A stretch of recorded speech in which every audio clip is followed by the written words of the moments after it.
मी अरुण खोडके. शिवचिंतन.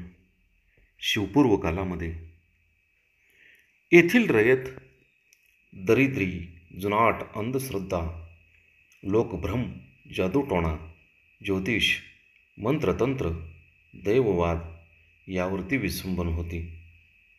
शेतकरी लोक शेतीची मेहनत मशागत स्थिर बुद्धीने करीत नसत, कारण जीवनाला सुरक्षितताच नसे. यवनी अधिकारी पिकांच्या उत्पन्नाच्या निम्म्यापेक्षा जास्त वसुली करत होते. तसेच जमिनीचा सारा भरला नाही म्हणून केव्हा घरावरती जप्ती येऊन घरातील सगळे धान्य दंड म्हणून घेऊन जातील याची सूचना आणि कल्पनाही येत नसे.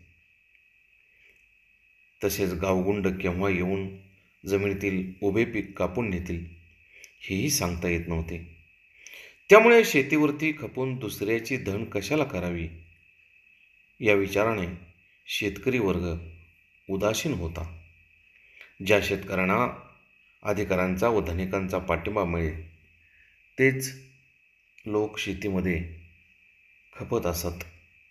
कारागीर लोक उद्योगधंदे करण्यामध्ये फारसे लक्ष घालत नसत. ज्यांना सैनिक अधिकारी, धनिकाकडील हत्यारबंद लोक यांचे सहाय्य, सुरक्षितता मिळेल तेच लोक कारागिरीचे काम करीत असत. बहुत काय बोलणे. राम कृष्ण हरी.